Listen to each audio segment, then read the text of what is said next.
हामी कुरा गर्छौं खानेपानी सरसफाई र स्वच्छताको। हामी कुरा गर्छौं बाल संरक्षण र सिकाइको। रेडियो कार्यक्रम साथीसँग सरसफाइका कुरा। जुए र चाइल्ड होप युकेको सहयोगमा भोइस अफ चिल्ड्रेनका लागि रेडियो ललितपुर प्रस्तुत गर्दछ कार्यक्रम साथीसँग सरसफाइका कुरा।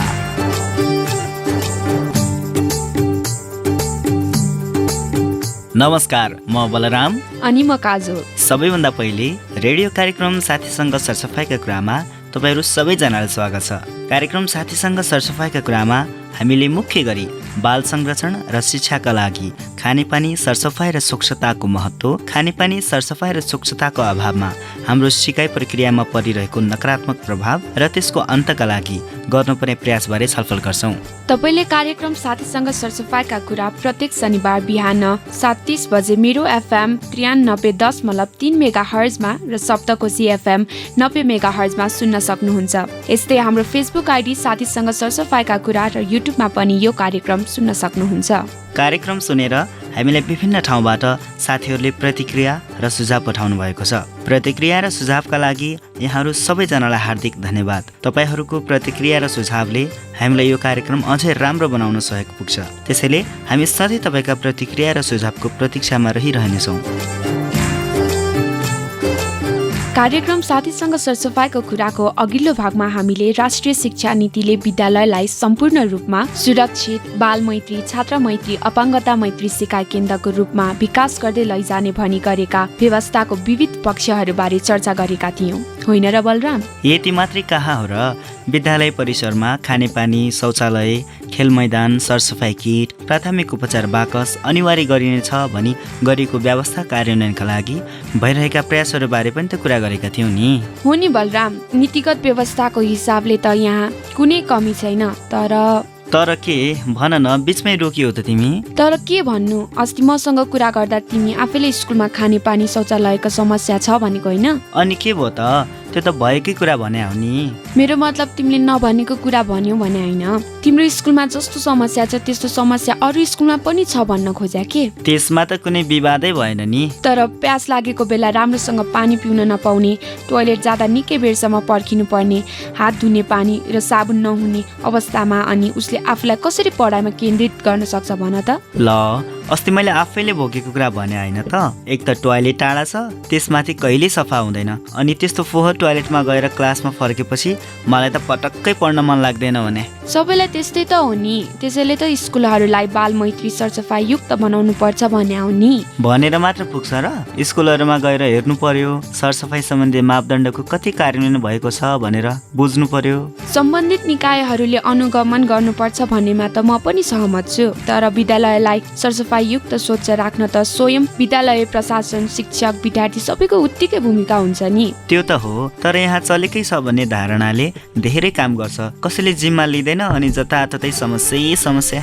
यसरी निराश नहौ न साथी। नीति, कानुन, निर्देशिकाहरूले विद्यालय कस्तो हुनुपर्छ भनेर व्यवस्था गरेकै छन् नि, अब क्रमशः कार्यान्वयन गर्दै लानुपर्छ। हस्, हुन्छ नि, अब तिमीले भनेपछि मान्नै पर्यो।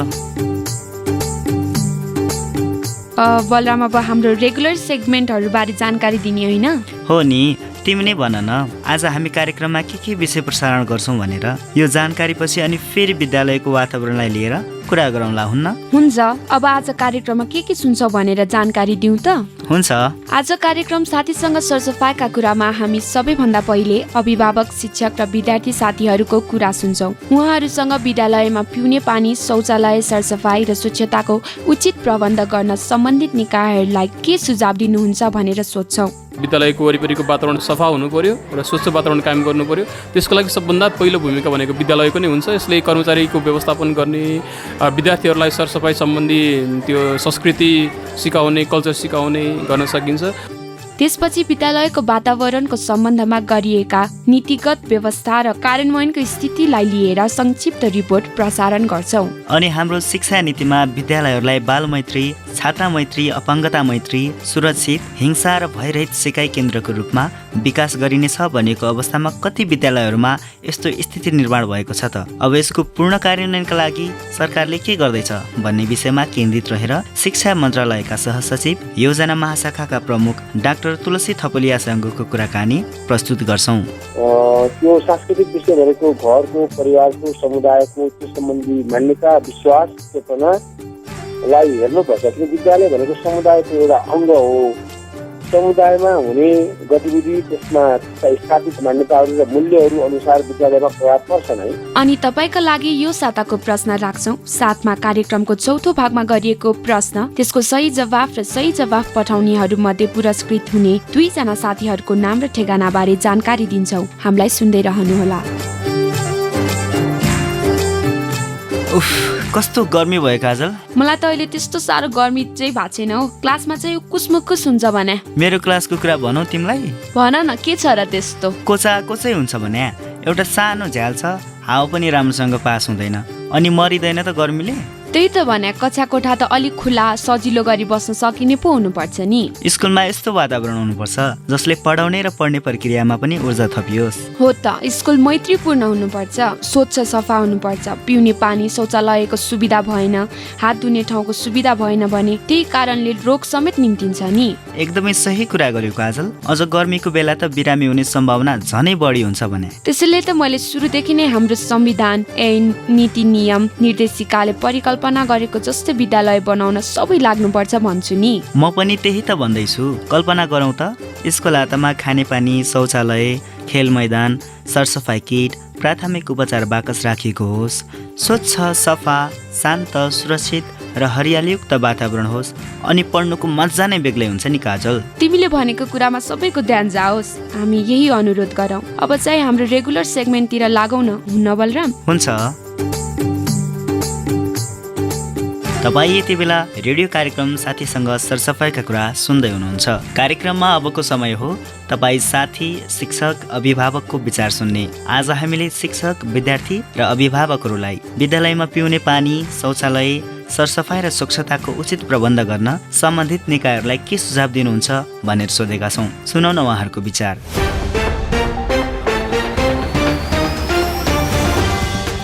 सबैलाई हार्दिक नमस्कार। म देवु लुइटेल। बालबालिकालाई अधिकांश रोगहरू पानीको कारणले लाग्ने गर्छ। पानीलाई स्वच्छ पारेर हामीले उनीहरूलाई पिउन दिनको लागि विद्यालयहरूमा युरोगार्डको व्यवस्था गर्नु आवश्यक छ। यदि युरोगार्डको व्यवस्था गर्न सकिँदैन भने फिल्टर गरिएको पानी प्रशस्त पुग्ने गरी जारहरूमा राखेर उनीहरूलाई प्रयोग गर्न दिन सकिन्छ। अर्को कुरा, विद्यालयको वातावरण स्वच्छ पार्नको लागि प्लास्टिकजन्य फोहोरलाई निषेध गर्ने हो भने विद्यालयको वातावरण स्वच्छ बन्न सक्छ। हस्त, धन्यवाद। स्वास्थ्य नै सबभन्दा ठुलो धन हो। विद्यालय बालबालिकाको लागि दोस्रो घर हो। विद्यालयमा बालबालिकाहरू कम्तीमा पनि 6 घन्टा रहने हुँदाखेरि उनीहरूको त्यहाँको वातावरणले गर्दाखेरि बालबालिकाहरूको स्वास्थ्यमा ठुलो प्रभाव पर्ने रहन्छ। त्यस कारणले सम्बन्धित निकायहरूले विद्यालयमा रहने पिउने पानी, त्यहाँको सरसफाइ र त्यहाँको वातावरणलाई चाहिँ एकदमै ध्यान दिएर चाहिँ त्यसलाई चाहिँ सदैव स्वच्छ वातावरण राख्नको लागि चाहिँ सम्बन्धित निकायहरूले विशेष ध्यान पुर्याउन आवश्यक छ, किनकि यसबाट नै बालबालिकाहरूको स्वास्थ्यमा ठुलो असर पर्ने गर्दछ। धन्यवाद। नमस्कार, म उमेश सपगाई, यसै शरणमाया विद्यालय काभ्रे। विद्यालयमा पिउने पानी, सरसफाइ र स्वच्छ वातावरणको सुविधा पुर्याउनको लागि सबभन्दा पहिले त विद्यालयको नै महत्त्वपूर्ण भूमिका हुन्छ। पिउने पानीको व्यवस्था हुनु पर्यो, विद्यालयको वरिपरिको वातावरण सफा हुनु पर्यो र स्वच्छ वातावरण कायम गर्नु पर्यो। त्यसको लागि सबभन्दा पहिलो भूमिका भनेको विद्यालयको नै हुन्छ। यसले कर्मचारीको व्यवस्थापन गर्ने, विद्यार्थीहरूलाई सरसफाइ सम्बन्धी त्यो संस्कृति सिकाउने, कल्चर सिकाउने गर्न सकिन्छ। र केही गरी विद्यालयमा यी सुविधाहरू छैनन् भने चाहिँ स्थानीय सरकारसँग कोअर्डिनेसन गरेर त्यहाँबाट पनि केही सहयोगहरू लिएर विद्यालयमा यी कुराहरू गराउन सकिन्छ। तर यी कुराहरू चाहिँ एकदम अनिवार्य शर्त हुन्। विद्यालयमा पढ्नुको अतिरिक्त विद्यार्थीहरू विभिन्न क्रियाकलापहरू गर्न आउने र लामो समय यिनीहरू विद्यालयमै रहने हुँदाखेरि उनीहरूलाई पानी त चाहियो नै, अत्यावश्यक कुरा भयो। यो सरसफाइ त हुनु नै पर्यो, स्वच्छ वातावरण त चाहियो नै चाहियो। त्यसैले सबभन्दा पहिले विद्यालयको नै प्रमुख भूमिका हुन्छ यी कुराहरूलाई व्यवस्थापन गर्नको लागि। र केही गरी विद्यालयमा यी स्रोत साधनहरूको अपुग भएमा, यी कुराहरू पर्याप्त मात्रामा नभएमा स्थानीय सरकार अथवा अन्य विभिन्न दात्री निकायहरूसँग कुरा गरेर कोअर्डिनेसनबाट यी कुराहरू प्राप्त गर्दै विद्यालयले यी कुराहरू व्यवस्थापन गर्न सक्छ र सक्नुपर्छ विद्यालयमा। Thank you. नमस्ते, म जीविता कुँवर धुलिखेल नगरपालिकाबाट। मेरो विचारमा विद्यालयलाई सफा राख्न हामीले ठुलो भूमिका खेल्न सक्छौँ। हामीले विद्यालयमा क्लिनिङ ड्युटीहरू सञ्चालन गर्न सक्छौँ। त्यसै गरी ठुल्ठुला विद्यार्थी र शिक्षकहरूले पनि सासानाहरूको रोल मोडल बन्न सक्छन्। उहाँहरूले ससाना विद्यार्थीहरूलाई फोहोर कहाँ फाल्ने र कसरी फाल्ने भनेर सिकाउन सक्छन्। धन्यवाद। नमस्कार, म हरिनारायण तिमसिना, एसओएस हर्मन माइनर विद्यालय काभ्रे। विद्यालय एउटा संवेदनशील स्थल, त्यसमा पनि बालबालिकाहरूको सिकाइको प्रमुख थलो भएको हुनाले त्यहाँ उनीहरूले स्वच्छ वातावरण, सफा पिउने पानी र सरसफाइ अपेक्षित हुन्छ। यसमा मुख्यतः विद्यालयमा आफ्नो जिम्मेवारी लिएर रहनुभएका प्रधानाध्यापक, त्यसै गरी अन्य व्यवस्थापकीय तहका कर्मचारीहरू लगायत विद्यार्थी स्वयं र शिक्षक कर्मचारीहरूको पनि हात रहन सक्दछ। उनीहरूले आफ्नो तौर तब्काबाट विद्यालयलाई स्वच्छ बनाउने बित्तिकै त्यसबाट सम्पूर्ण कुराहरूको स्वच्छता सुरुवात हुन्छ। विभिन्न प्रकारका महामारीहरूको सुरुवात हुने ठाउँ, सरुवा रोगहरूको चाहिँ सुरुवात हुने ठाउँ र अन्य प्रकारका रोगहरू पनि बढ्न सक्ने ठाउँ विद्यालय नै हुन सक्ने भएको हुनाले पनि यसमा सम्पूर्ण निकायहरूले चाहिँ सचेत रहनुपर्ने देखिन्छ।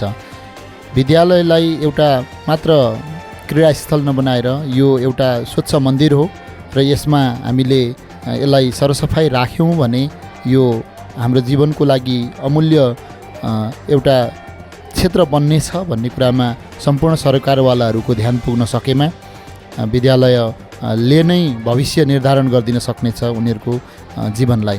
यस अर्थमा म त्यो क्षेत्रका सरकारवालाहरूलाई स्वच्छ पिउने पानीको तर्जुमा गर्न, उचित वातावरणको सिर्जना गर्न, त्यसलाई स्वच्छ र हराभरा बनाउनको लागि बगैँचाको तर्जुमा गर्न, पिउने पानीका स्रोतहरूलाई सही बनाउन, त्यसै गरी स्वच्छताको आधुनिक मापदण्डहरू निर्धारण गर्न सक्ने गरीको क्षमता रहोस् भन्ने सुझाव दिन चाहन्छु।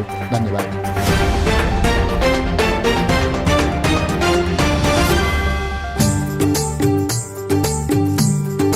भर्खरै हामीले अभिभावक, शिक्षक र विद्यार्थी साथीहरूको विचार सुन्यौँ। उहाँहरूको भनाइबाट हामीले विद्यालयलाई सरसफाइयुक्त स्वच्छ राख्न सम्बन्धित पक्षहरूले गम्भीरताका साथ काम गर्नुपर्छ भनेर बुझ्न सक्छौँ। साँच्चीकै विद्यालयलाई स्वच्छ र मैत्रीपूर्ण बनाउन सकियो भने यसले बाल संरक्षण र शिक्षाको लागि सकारात्मक योगदान हुन्छ।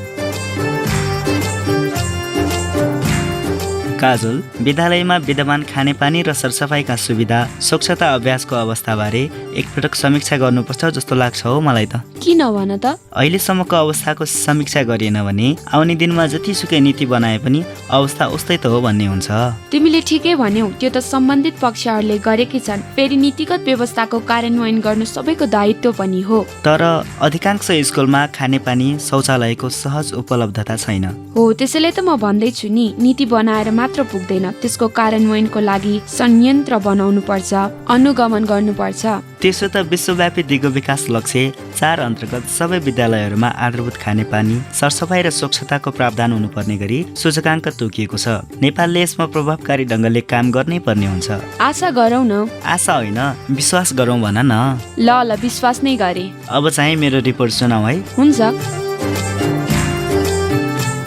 राष्ट्रिय शिक्षा नीतिको एउटा महत्त्वपूर्ण पक्ष हो स्तरीय मापदण्डका आधारमा विद्यालयलाई सम्पूर्ण रूपमा सुरक्षित, बालमैत्री, छात्रमैत्री, अपाङ्गता मैत्री सिकाइ केन्द्रको रूपमा विकास गर्ने र अर्कोतिर विश्वव्यापी दिगो विकास लक्ष्य अन्तर्गत सबै विद्यालयहरूमा आधारभूत खानेपानी, सरसफाइ र स्वच्छताको प्रावधान हुनुपर्ने गरी सूचकाङ्क तोकिएको छ।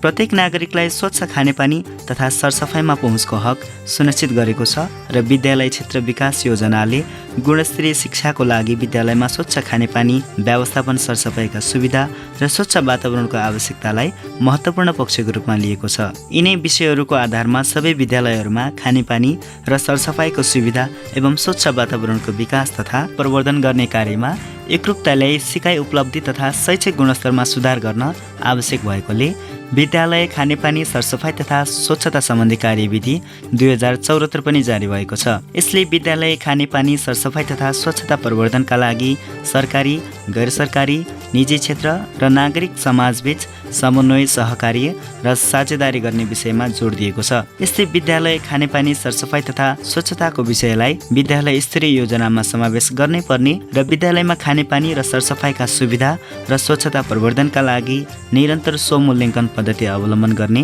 भनिएको छ। सरकारले सबै विद्यालयहरूमा पानी, शौचालय, वातावरणीय सरसफाइ, हरियाली वातावरण, स्वच्छता सुविधा, स्वच्छता शिक्षा, महिनावारी स्वच्छता व्यवस्थापन, संस्थागत व्यवस्था र दिगोपना, विपद जोखिम व्यवस्थापन, अनुगमन तथा जवाफदेहिताका आधार सहितको मापदण्ड बनाएको छ। विद्यालय खानेपानी सरसफाइ तथा स्वच्छताको अवस्थालाई मूल्याङ्कन गरी वर्गीकरण गर्ने भनिएको छ। विद्यालयमा विद्यमान खानेपानी सरसफाइ एवं स्वच्छताको अवस्था हेरी तोकिएका मापदण्डको आधारमा उत्कृष्ट, मध्यम र सुधारोन्मुख गरी 3 वर्गमा वर्गीकरण गर्ने गरिएको छ। बलराम, तिमीले निकै महत्त्वपूर्ण रिपोर्ट सुनायौ। यसबाट हामीले विद्यालयमा स्वच्छ खानेपानी व्यवस्थापन, सरसफाइको सुविधा र स्वच्छ वातावरणको आवश्यकता बारे राम्रोसँग बुझ्न सक्यौँ। धन्यवाद काजल।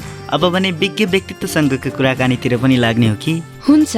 आज कार्यक्रम साथीसँग सरसफाइका कुरामा हामीसँग हुनुहुन्छ शिक्षा मन्त्रालयका सहसचिव, योजना महाशाखाका प्रमुख डाक्टर तुलसी थपलिया। उहाँसँग कार्यक्रमको अघिल्लो भागमा हामीले बाल संरक्षण र शिक्षाका लागि खानेपानी, सरसफाइ र स्वच्छताको सन्दर्भमा राष्ट्रिय शिक्षा नीतिले गरेका व्यवस्थाहरू कार्यान्वयनको स्थितिबारे कुरा गरेका थियौँ। उहाँसँग आज हामी विद्यालयहरूलाई बाल मैत्री, छात्रा मैत्री, अपाङ्गता मैत्री, सुरक्षित, हिंसा र भयरहित सिकाइ केन्द्रको रूपमा विकास गरिनेछ भनिएको अवस्थामा कति विद्यालयहरूमा यस्तो स्थिति निर्माण भएको छ, अब यसको पूर्ण कार्यान्वयनका लागि सरकारले के गर्दैछ भन्ने विषयमा केन्द्रित रहेर कुरा गर्दैछौँ।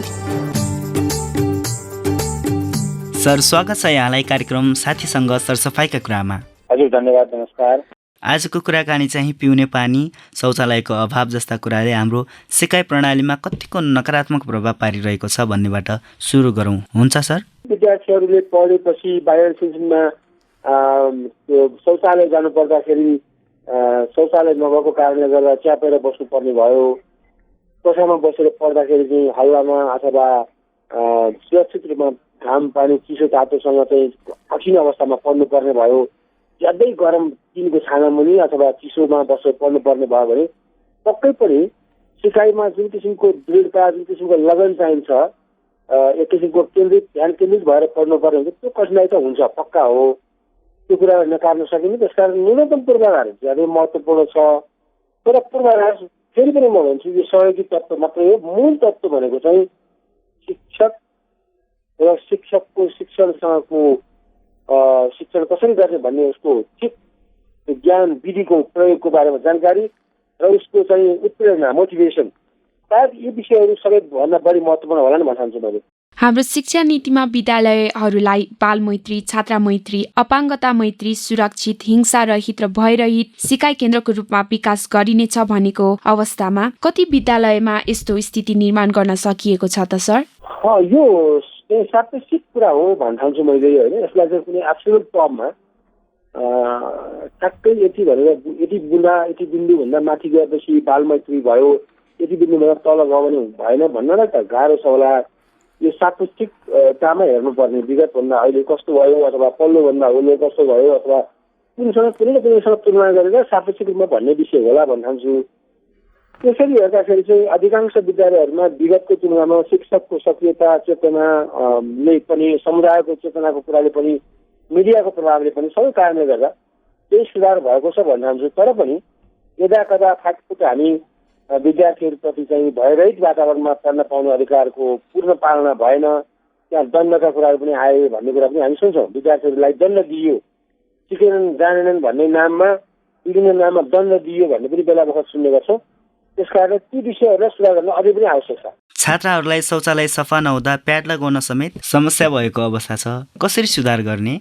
यो विषय चाहिँ कस्तो हो भन्नुहुन्छ भने हाम्रो सांस्कृतिक पक्षसँग पनि जोडेर हेर्नुपर्छ होला भन्न चाहन्छु। एउटा त्यो सांस्कृतिक विषय भनेको घरको, परिवारको, समुदायको त्यो सम्बन्धी मान्यता, विश्वास, चेतनालाई हेर्नुपर्छ। किन विद्यालय भनेको समुदायको एउटा अङ्ग हो।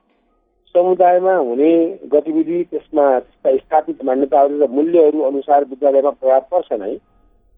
तर नेपाल सरकारले सेनिटरी प्याड लगायतको उपलब्ध गराउनको निमित्त विशेष लगानी गरेको यहाँलाई जानकारी छ। गत वर्षदेखि सुरुवात भइसकेको अवस्था छ।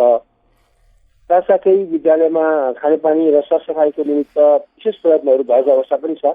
त्यस कारणले ती प्रयत्नहरू भएका छन्। अब कतै पर्याप्त नभएको हुनसक्छ, त्यसमा हामीले थप मेहनत गर्नुपर्ने हुनसक्छ। विद्यालय हातामा खानेपानी, शौचालय, खेल मैदान, सरसफाइ किट, प्राथमिक उपचार बाकस अनिवार्य गरिनेछ भनिएको छ। तर व्यवहारमा त त्यस्तो देखिँदैन त सर। यो अनिवार्य गर्नको निमित्त चाहिँ हामीले भनेका छौँ। अब नियमित रूपमा चाहिँ त्यसको बारेमा पालना गर्नको निमित्त विद्यालयको व्यवस्थापनको सक्रियता, सजगता यसमा महत्त्वपूर्ण छ। त्यस कारणले विगतको मैले अघि पनि भने त्यस विषयमा हामीले प्रयत्नहरू गर्दै गर्दा छौँ र विगतका तुलनामा सुधारहरू भएका छन्। अझै गर्न बाँकी होलान्, ती कुरालाई हामीले सुधार्नुपर्छ। अर्कोतिर विद्यालयको वातावरण स्वच्छ, सफा, शान्त, सुरक्षित र हरियालीयुक्त बनाई विद्यालयलाई वातावरण मैत्री हरित संस्थाको रूपमा विकास गरिनेछ। एक विद्यार्थी एक बिरुवा, एक विद्यालय एक बगैँचा कार्यक्रम सञ्चालन गरी हरित विद्यालय निर्माण कार्यलाई तीव्रता दिइनेछ भनिएको छ। तर यो कार्यले केही कतै तीव्रता पाएको देखिँदैन त सर? केन्द्रबाट निर्णय गरेर यो गर्नु भनेर भनिने कुरा भन्दा पनि स्थानीय तहमा विद्यालय परिवार, विद्यालय व्यवस्थापन अनि त्यसपछि गएर चाहिँ स्थानीय तहको पालिकाहरू मार्फतको सक्रियता, सजगताबाट नै वास्तवमा यस्ता कुराहरूमा चाहिँ टुङ्गोमा पुग्न सकिन्छ भन्ने म ठान्छु। त्यस कारणले यो बारेमा सबैको भूमिका महत्त्वपूर्ण छ। सामाजिक सङ्घ संस्था, मिडिया, विद्यालय परिवार त हुने नै भयो र त्यसमा चाहिँ स्थानीय तह पालिकाको विशेष नेतृत्वमा यी कामहरूको सुरुवात गर्न सकिन्छ भन्ने म ठान्छु। अनुगमन चाहिँ किन प्रभावकारी हुन नसकेको होला सर? यसमा मन्त्रालय के गर्दैछ? म चाहिँ यस्ता विषयहरू केन्द्रबाट गएर अनुगमन गर्ने, नियन्त्रण गर्ने कुरा त्यति अब होइन कि भन्न चाहन्छु। केन्द्रको काम त मूलत स्ट्यान्डर्ड्सहरू, मानकहरू तयार गर्ने, स्तरहरू निर्धारण गर्ने, त्यसको पालना गर्न यो गर्नुपर्छ होला भन्ने किसिमको ढाँचाहरू बनाउने, खास गरी सिकाइसँग सम्बन्धित, पाठ्यक्रमसँग सम्बन्धित मानकहरूको बारेमा कुराकानी गर्ने कामहरू सायद होलान्। अन्यथा यी विषयहरू, सारा कार्यान्वयनका विषयहरू चाहिँ केन्द्रबाट गएर अनुगमन गरेर मात्रै हुने, नत्र आफै सोच सिर्जना र सोच प्रयत्नबाट नहुने भन्ने अर्थमा बुझ्नु भन्दा पनि स्थानीय प्रयत्नले गर्ने, त्यसको लागि विभिन्न ठाउँमा भएका असल अभ्यासको सेयरिङ गर्ने काम सङ्घीय तहबाट हुनुपर्ने भन्ने अर्थमा बुझ्नुपर्छ भन्न चाहन्छु मैले। 3 तहमा सरकार छन्, उनीहरूको पनि दायित्व छ। तर शिक्षा सुधार कार्यक्रममा प्रभावकारी हुन सकेको छैन। कारण के हो सर? 3 तहको सरकार भइसकेपछि केही कुराहरूमा पहिलाका तुलनामा सुधारहरू भएको सङ्केतहरू देखिएका छन्। केही तहमा अझै पनि हामीले मेहनत गर्नुपर्ने अवस्था छ। त्यो कुरालाई स्वीकार्नुपर्छ। के होस्, अब यो विद्यालय शिक्षाको मूल जिम्मेवारी भनेको सञ्चालन व्यवस्थापनको मूल जिम्मेवारी स्थानीय तहमा गएको छ। त्यसको लागि चाहिँ अरू व्यवस्थापनका सहयोगी पाटाहरूको व्यवस्थापन गर्ने काम चाहिँ सङ्घीय तहमा छ। त्यही हदसम्म, थोरै हदमा चाहिँ खास गरी शिक्षकको तालिम लगायतका विषयहरू प्रवेश तहमा छ। अब अन्तमा शिक्षा मन्त्रालयका अबका योजना के छन् त सर? अघि पनि यहाँले भन्नुभयो विद्यार्थीको जुन गुणस्तरीय शिक्षा प्राप्त गर्ने अधिकारको रक्षा गर्ने हो, त्यसको निमित्त सरकार प्रतिबद्ध छ र सरकारले मैले यहाँलाई भन्नुभयो शिक्षा मन्त्रालय भन्नुभयो, शिक्षा मन्त्रालयले त्यसको लागि आवश्यक पर्ने स्रोतहरूको व्यवस्थापन गर्ने, बन्दोबस्त गर्ने, आवश्यक नीतिहरू तयार गर्ने, शिक्षा पाठ्यक्रम लगायतका पक्षमा नीतिहरू बनाउने अनि त्यसपछि गर्दै व्यवस्थापनको संयन्त्रहरू विकास गर्ने कामहरू शिक्षा विज्ञान तथा प्रविधि मन्त्रालय सङ्घीय तहबाट गर्ने होला भने प्रवेश तह र स्थानीय तहहरूबाट पनि प्रत्यक्ष तोकिएका भूमिका निर्वाह गर्ने हो। समय र विचारका लागि यहाँलाई धेरै धेरै धन्यवाद। हस्, धन्यवाद, नमस्कार।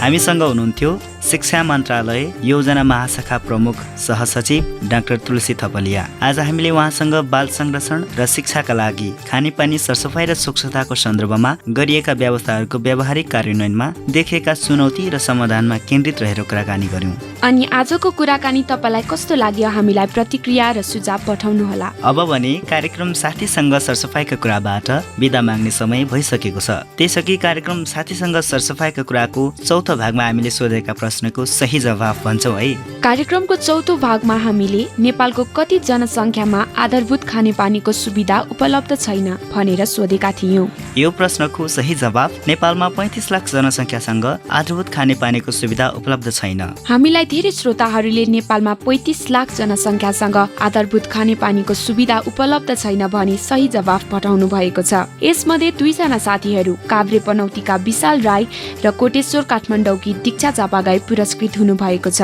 यहाँहरू दुवैजनालाई बधाई छ। हामी पुरस्कार सामग्री यहाँका ठेगानामा पठाउने छौँ, प्रतीक्षा गर्नुहोला। सही जवाफ पठाउने सबैमा हार्दिक धन्यवाद। अब आजको प्रश्न राख्छौँ। विद्यालय खानेपानी सरसफाई तथा स्वच्छता सम्बन्धी कार्यविधि कति सालमा जारी भएको हो? प्रश्न फेरि एकपटक, विद्यालय खानेपानी सरसफाई र स्वच्छता सम्बन्धी कार्यविधि कति सालमा जारी भएको हो? तपाईँले यो प्रश्नको जवाफ हाम्रो टेलिफोन नम्बर 0155 48018, मोबाइल नम्बर 9802022822 र हाम्रो इमेल ठेगाना साथीसँग सरसफाई@gmail.com, हाम्रो फेसबुक पेज साथीसँग सरसफाईका कुरामा पठाउन सक्नुहुनेछ।